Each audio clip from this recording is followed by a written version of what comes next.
ഇന്ന് നമുക്ക് സെൽഫ് ഡൗട്ടിനെ കുറിച്ച് സംസാരിക്കാം. പലപ്പോഴും നമ്മൾ തന്നെ സ്വയം സംശയിച്ചുകൊണ്ടിരിക്കും. എനിക്കതിന് പറ്റുമോ? ഞാൻ ചെയ്താൽ നന്നാവോ? ഞാൻ ഈ എക്സാമിന് പോയിട്ട് കാര്യമുണ്ടോ? ഈ ഇന്റർവ്യൂവിൽ എനിക്ക് നന്നായിട്ട് പെർഫോം ചെയ്യാൻ പറ്റുമോ? ഞാനൊരു യൂട്യൂബ് ചാനൽ തുടങ്ങിയാൽ എങ്ങനെ ഉണ്ടാവും? എനിക്കൊരു കഴിവുമില്ല. എനിക്കറിയില്ല എങ്ങനെ ഇൻഫ്ലുവൻസ് ചെയ്യണമെന്ന്. ഞാൻ പറഞ്ഞാൽ വിശ്വസിക്കോ? എന്നെ എന്തിനു കൊള്ളാം? എനിക്ക് എന്തെങ്കിലും വാല്യൂ ഉണ്ടോ? ഇങ്ങനെയൊക്കെയുള്ള ചോദ്യങ്ങൾ നിങ്ങളുടെ സബ് കോൺഷ്യസ് മൈൻഡ് നിരന്തരം നിങ്ങളോട് തന്നെ ചോദിച്ചുകൊണ്ടിരിക്കുകയാണെങ്കിൽ, ഇത്തരം ചോദ്യങ്ങൾ കാരണം പല ആഗ്രഹങ്ങളിൽ നിന്നും നിങ്ങൾക്കൊന്ന് സ്റ്റെപ്പ് ബാക്ക് ചെയ്യേണ്ടി വരുന്നുണ്ടെങ്കിൽ നിങ്ങൾക്ക് അതിതീവ്രമായിട്ടുള്ള സെൽഫ് ഡൗട്ട് ഉണ്ട് എന്നതാണ് അതിന്റെ അർത്ഥം. എന്തൊക്കെയാണ് സെൽഫ് ഡൗട്ടിന്റെ കാരണങ്ങൾ, എങ്ങനെ ഇത് പരിഹരിക്കാം എന്നുള്ള കാര്യങ്ങളൊക്കെ നമുക്ക് ഈ വീഡിയോയിൽ കൂടി ഒന്ന് നോക്കിയാലോ. സെൽഫ് ഡൗട്ട് രണ്ട് തരം ഉണ്ട് കേട്ടോ. ഷോർട്ട് ടേം ആയിട്ടുള്ളതും ഉണ്ട്, ലോങ് ടേം ആയിട്ടുള്ളതും ഉണ്ട്. ഷോർട്ട് ടേം സെൽഫ് ഡൗട്ട് എന്ന് പറയുന്നത്, ഇപ്പൊ നിങ്ങൾക്കൊരു ഇന്റർവ്യൂ കോൾ കിട്ടിയെന്നിരിക്കട്ടെ. അപ്പൊ ഇന്റർവ്യൂവിന് പോകുന്നതിന് മുമ്പ് എനിക്ക് പോയാൽ പെർഫോം ചെയ്യാൻ പറ്റുമോ, അവിടെ പോയാൽ എനിക്ക് ആത്മവിശ്വാസം ഉണ്ടായിരിക്കോ, അല്ലെങ്കിൽ നിങ്ങളൊരു പ്രത്യേക സബ്ജക്റ്റ് പ്രസന്റ് ചെയ്യുന്നതിന് മുമ്പ് ഉണ്ടാകുന്ന ഒരു സെൽഫ് ഡൗട്ട്. പക്ഷെ നിങ്ങൾ അത് സ്റ്റാർട്ട് ചെയ്ത് കഴിയുമ്പോൾ നിങ്ങൾക്ക് അത് ഏറെക്കുറെ മാറും. അല്ലെങ്കിൽ ഒരു തവണ പെർഫോം ചെയ്ത് കഴിയുമ്പോൾ നിങ്ങൾക്കത് കുറെ മാറിയതായിട്ടൊക്കെ തോന്നും. ഇതാണ് ഷോർട്ട് ടേം ആയിട്ടുള്ള സെൽഫ് ഡൗട്ട് എന്ന് പറയുന്നത്. ഇത് സാരമുള്ളതൊന്നും അല്ല കേട്ടോ, ഇത് എല്ലാവർക്കും ഉണ്ടാവുന്നതാണ്. പക്ഷെ നിരന്തരം നിങ്ങളുടെ ജീവിതത്തിൽ നിങ്ങളെ ഹോണ്ട് ചെയ്തുകൊണ്ടിരിക്കുന്ന ഒരു സെൽഫ് ഡൗട്ട് നിങ്ങൾക്കുണ്ട് എന്നുണ്ടെങ്കിൽ അത് നമ്മളൊന്ന് ചിന്തിക്കേണ്ട വിഷയമാണ്. മുന്നോട്ട് പോകുന്ന വഴികളിൽ നമ്മൾ തന്നെ നമുക്കൊരു തടസ്സമായിട്ട് മാറുന്ന ഒരു അവസ്ഥയിലേക്ക് ഈ നിരന്തരമായ സെൽഫ് ഡൗട്ട് അല്ലെങ്കിൽ ലോങ് ടേം സെൽഫ് ഡൗട്ട് നമ്മൾ കൊണ്ടുപോയിട്ട് എത്തിക്കും. ഞാൻ കുറച്ച് എക്സാമ്പിൾ പറഞ്ഞു തരട്ടെ. ഇപ്പോ ഒരു ജോലി ചെയ്തുകൊണ്ടിരിക്കുന്ന ഏത് ജോലിയും എടുക്കാം. ഇപ്പൊ നമ്മളൊരു അധ്യാപികയായിട്ടുള്ള അല്ലെങ്കിൽ ഒരു അധ്യാപകനെ എടുക്കാം. അപ്പോൾ നിരന്തരം നല്ല ഫീഡ്ബാക്ക് കിട്ടുന്ന, എല്ലാവർക്കും വളരെ നല്ല അഭിപ്രായമുള്ള, നല്ല ടീച്ചിങ് സ്കില്ലുള്ള ഒരു അധ്യാപിക അല്ലെങ്കിൽ അധ്യാപകൻ. പക്ഷെ ഒരു പ്രമോഷൻ ഓപ്പർച്യൂണിറ്റി വരുമ്പോൾ ഞാനൊരു ലീഡർഷിപ്പ് മെറ്റീരിയൽ ഒന്നും അല്ല, ഞാൻ ഇതിന് കൊടുത്താൽ ചിലപ്പോൾ റിജക്റ്റ് ചെയ്യപ്പെടാം, അല്ലെങ്കിൽ ഇന്റർവ്യൂവിൽ എനിക്ക് പെർഫോം ചെയ്യാൻ പറ്റിയില്ലെങ്കിലോ, എൻ്റെ ഉള്ള വിലയും കൂടെ പോയാലോ എന്നൊക്കെയുള്ള സംശയങ്ങൾ. ഇത് കരിയറിൽ നമുക്ക് ഉണ്ടാവുന്ന സെൽഫ് ഡൗട്ടിന് ഒരു എക്സാമ്പിൾ ആണ്. അതുപോലെ തന്നെ പാരന്റിങ്ങിലുള്ള സെൽഫ് ഡൗട്ടിന് ഒരു എക്സാമ്പിൾ. അതായത് എത്ര നന്നായിട്ട് കുഞ്ഞുങ്ങളെ നോക്കുന്ന ഒരു അമ്മയും ഞാൻ നോക്കുന്നത് നല്ല രീതിയിലാണോ, അല്ലെങ്കിൽ കുറച്ചുകൂടി വീഡിയോസ് ഒക്കെ ഒന്ന് സെർച്ച് ചെയ്ത് നോക്കാം, എന്റെ പാരന്റിങ്ങിന് പോരായ്മകളുണ്ടോ, ഞാൻ ഈ രീതി ഡീൽ ചെയ്തത് ശരിയായിരിക്കോ എന്നൊക്കെ എപ്പോഴും നിരന്തരമായിട്ട് ചിന്തിച്ചു കൊണ്ടിരിക്കുന്ന ഒരു പാരന്റിങ്, അത് സെൽഫ് ഡൗട്ടിന്റെ മറ്റൊരു എക്സാമ്പിൾ ആണ്. അതുപോലെ തന്നെ ബന്ധങ്ങളിലുള്ള സെൽഫ് ഡൗട്ട്, അതായത് ആൾക്ക് എന്നെക്കാളും നല്ലൊരാളെ കിട്ടുമായിരിക്കും, അല്ലെങ്കിൽ ഇന്നല്ലെങ്കിൽ നാളെ എനിക്ക് ഈ ബന്ധം നഷ്ടപ്പെട്ടാലോ, ഞാൻ അത്ര ഇനഫ് അല്ലല്ലോ, അങ്ങനെയൊക്കെയുള്ള സെൽഫ് ഡൗട്ട്. ഇനി ക്രിയേറ്റിവിറ്റിയിലേക്ക് വരാം. ക്രിയേറ്റീവായിട്ട് എന്ത് ചെയ്യാൻ പോകുമ്പോഴും ഇതൊന്നും അധികം ആരും കാണാൻ പോകുന്നില്ല, ഇതത്ര നന്നായിട്ട് വരാനൊന്നും പോകുന്നില്ല, അല്ലെങ്കിൽ ഞാൻ ഇത് ചെയ്താൽ ചിലപ്പോൾ ഇത് എനിക്ക് തന്നെ നാണക്കേടായി വന്നേക്കാം, ഞാൻ അത്രയ്ക്ക് കഴിവുള്ള ആളാണോ, എന്നെക്കാൾ കഴിവുള്ള ആളുകൾ ഈ ഒരു ഫീൽഡിലില്ലേ, ഇങ്ങനെയൊക്കെയുള്ള സംശയങ്ങൾ.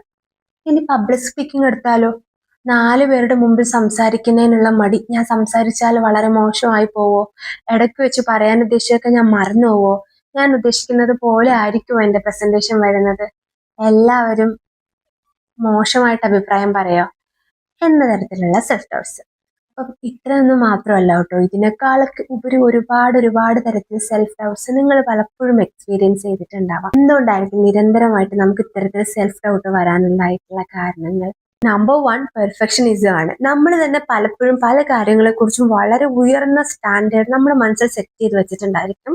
നമ്മൾ എന്ത് ചെയ്യുമ്പോഴും ആ ഒരു സ്റ്റാൻഡേർഡിൽ നമ്മൾ റീച്ച് ആവുന്നില്ല എന്ന് നമ്മൾ തന്നെ വിചാരിച്ച്, നമ്മൾ തന്നെ നമ്മളെ സംശയിച്ച് വീണ്ടും വീണ്ടും ക്വസ്റ്റ്യൻ ചെയ്ത്, അതായത് നമ്മൾ നമ്മളെ തന്നെ ക്വസ്റ്റ്യൻ ചെയ്തുകൊണ്ട് നമ്മളെ പിന്നിലേക്ക് വലിക്കുന്ന പെർഫെക്ഷനിസം, അത് ഒരു കാരണമാണ്. നമ്പർ 2 കമ്പാരിസൺ ആണ്. ഇന്ന് നമുക്ക് നമ്മുടെ വിരൽത്തുമ്പിൽ ഈ സോഷ്യൽ മീഡിയകളുണ്ട്. ഈ ഓരോ സ്ക്രീനിൽ നമ്മൾ കാണുന്ന എല്ലാം സത്യമാണെന്നും അതെല്ലാം അതീവ കഴിവിൽ നിന്നുണ്ടാവുന്നതാണെന്നും നമ്മൾ ചെയ്തു കഴിഞ്ഞാൽ അത്രയൊന്നും നന്നാവില്ലെന്നും മോശമായി പോകുമെന്നും മറ്റുള്ളവരെക്കാളൊക്കെ കുറഞ്ഞു പോകുമെന്നും ഒക്കെയുള്ള ഒരു താരതമ്യം ചെയ്യൽ, അതിൽ നിന്നുണ്ടാവുന്ന സെൽഫ് ഡൗട്ട്. പിന്നെ നമ്മൾ മലയാളികളെ ഏറ്റവും കൂടുതൽ അഭിമുഖീകരിക്കുന്നതാണ് തേർഡ് റീസൺ, നമ്മുടെ കൾച്ചറൽ ആൻഡ് സോഷ്യൽ ആയിട്ടുള്ള പ്രഷർ. നമ്മുടെ പരമ്പരാഗത സിസ്റ്റമേ അങ്ങനെ തന്നെയാണല്ലോ.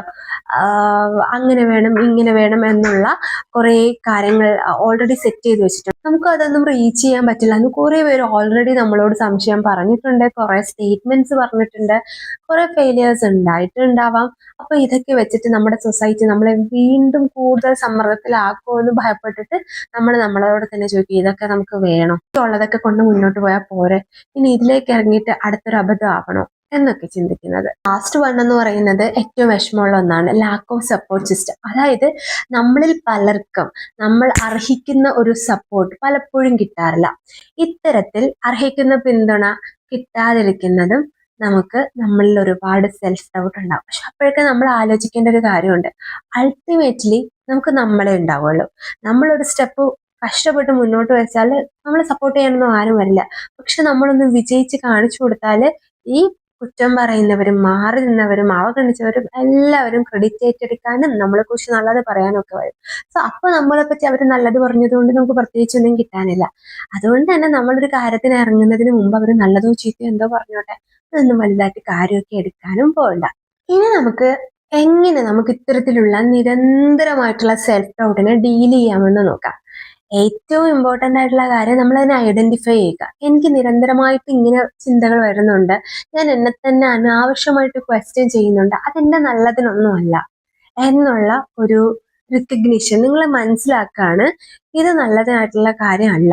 ഞാനിങ്ങനെ ക്വസ്റ്റ്യൻ ചെയ്യുന്നതും അതിന്റെ രണ്ടു വശവും ചിന്തിക്കുന്നതും ഒക്കെ നല്ലത് തന്നെയാണ്. പക്ഷെ ഇത്തരത്തിൽ ചിന്തിക്കുന്നത് അല്ലെങ്കിൽ ഇത്തരത്തിൽ അത് തീവ്രമായിട്ട് ഞാൻ എന്നെ തന്നെ ക്വസ്റ്റ്യൻ ചെയ്തുകൊണ്ടേ ഇരിക്കുന്നത്, എന്നെ എപ്പോഴും സ്റ്റെപ്പ് ബാക്ക് ചെയ്യാൻ വേണ്ടിയിട്ട് മാത്രം ഞാൻ നോക്കുന്നത് ഒരിക്കലും നല്ലതിനല്ല എന്നുള്ള ഒരു തിരിച്ചറിവ് ആണ് ഏറ്റവും important. Step number 2, look for evidence. അതായത് നിങ്ങൾ നോക്കണം, ഇതുപോലത്തെ ഒരു കാര്യം നിങ്ങൾ മുമ്പൊരിക്കൽ ചെയ്യാൻ ശ്രമിച്ചപ്പം നിങ്ങൾ പരാജയപ്പെട്ടു പോയോ? ഇനി എത്ര തവണ പരാജയപ്പെട്ടു പോയി? എല്ലാ തവണയും പരാജയപ്പെട്ടു പോയോ? അല്ലെങ്കിൽ ഇനിയിപ്പം ഞാൻ ഈ ഒരു കാര്യം ചെയ്യാൻ പോവാണ്, പക്ഷെ ഞാൻ വീണ്ടും പരാജയപ്പെടും എന്നതിന് എന്താണ് പ്രൂഫ്? എന്തെങ്കിലും എവിഡൻസ് ഉണ്ടോ? ഒരു എവിഡൻസും ഇല്ലല്ലോ. ഇനി ഫ്യൂച്ചർ എന്ന് പറയുന്നത് എന്താണ് നമുക്ക് അറിയില്ല. അറിയാത്തൊരു കാര്യത്തെ പറ്റി ഞാൻ വെറുതെ ആങ്സൈറ്റി ഉണ്ടായിട്ട് ഒരു കാര്യവുമില്ല എന്നുള്ള രീതിയിൽ നമ്മൾ എവിഡൻസ് പരിശോധിച്ചാൽ നമ്മൾ ഒരുപാട് ദൂരം ഇതിനോടകം പിന്നിട്ട് കഴിഞ്ഞു. നമുക്ക് ചെയ്യാൻ പറ്റില്ല എന്ന് വിചാരിച്ചിട്ടുള്ള ഒരുപാട് കാര്യങ്ങൾ നമ്മൾ ചെയ്തു കഴിഞ്ഞു. നമുക്ക് സെൽഫ് ഡൗട്ട് ഉണ്ടായിരുന്ന പല കാര്യങ്ങളെയും നമുക്ക് വേറൊരു ഓപ്ഷനും ഇല്ല എന്നുള്ള നിലയിൽ നമ്മൾ ക്രോസ് ചെയ്ത് വന്നു കഴിഞ്ഞു. സോ നമ്മൾ വേണമെന്ന് വെച്ച് നോക്കിയാൽ വിചാരിക്കുന്ന അത്ര എവിഡൻസ് ഒന്നും കാണില്ല നമ്മുടെ ഈ സെൽഫ് ഡൗട്ടിനെ സാറ്റിസ്ഫൈ ചെയ്യാൻ വേണ്ടിയിട്ട്. ഈ സെൽഫ് ഡൗട്ടൊന്നും ആവശ്യമില്ലാത്ത ആണ് എന്നുള്ള ഒരു പോയിന്റിലേക്ക് നമുക്ക് എത്താൻ പറ്റും, വളരെ ഈസി ആയിട്ട് എത്താൻ പറ്റും. സ്റ്റെപ്പ് നമ്പർ 3, ചെറിയ ചെറിയ സ്റ്റെപ്സ് എടുക്കുക. അപ്പൊ നിങ്ങൾക്ക് ഒരു വലിയ ആഗ്രഹം ഉണ്ടെങ്കിൽ ആ ഒരു വലിയ ആഗ്രഹത്തിലേക്ക് ഒരുപാട് സംശയങ്ങളുണ്ട്, ഒരുപാട് ആകുലതകളുണ്ട്, ചെയ്യാൻ പറ്റുമെന്ന് അറിയില്ല. പക്ഷെ ഒരു ചെറിയ സ്റ്റെപ്പ് നിങ്ങൾക്ക് വെക്കാം, അത് നെക്സ്റ്റ് ഒരു സ്റ്റെപ്പ് വെക്കാം. ഈ ഓരോ സ്റ്റെപ്പും ഒരു വിക്ടറി ആയിട്ട് കണക്കാക്കാം. വേറെ ആരും അറിയണമെന്നില്ല, നമ്മൾ മാത്രം അറിഞ്ഞാൽ മതി. പക്ഷെ ഞാൻ ഒന്ന് പ്രോഗ്രസീവായിട്ട് വന്നു, എൻ്റെ വഴിയിലൊരു പ്രോഗ്രഷൻ ഉണ്ട് എന്നുള്ളത് നമുക്കൊരു വലിയ മോട്ടിവേഷൻ തരും. സ്റ്റെപ്പ് നമ്പർ 5, അതത്ര നിർബന്ധമുള്ള സ്റ്റെപ്പ് ഒന്നല്ല കേട്ടോ. Build A support network. എപ്പോഴും നമുക്കത് സാധ്യമാകണമെന്നില്ല. ഇന്നത്തെ കാലത്ത് എല്ലാവരെ കുറിച്ചും നല്ലത് ആഗ്രഹിക്കുന്നതും അല്ല. So if it's possible, build it. നിങ്ങൾക്ക് പറ്റുകയാണെന്നുണ്ടെങ്കിൽ മാത്രം സിസ്റ്റം ബിൽഡ് ചെയ്ത് കഴിഞ്ഞാൽ ഒരു ഹെൽത്തി സർക്കിൾ നിങ്ങൾക്ക് ഉണ്ടാവും. അത് ഉറപ്പായിട്ട് നിങ്ങൾക്ക് നല്ലൊരു ബലമായിരിക്കും മുന്നോട്ട് പോകാൻ വേണ്ടിയിട്ട്. ഇനി അത് പറ്റില്ല എന്നുണ്ടെങ്കിൽ നിങ്ങൾക്ക് നിങ്ങളെ മതി, നിങ്ങളോളം കരുത്തുള്ള ഒരാൾ പിന്നെ വേറെ ആരാളുള്ളത്.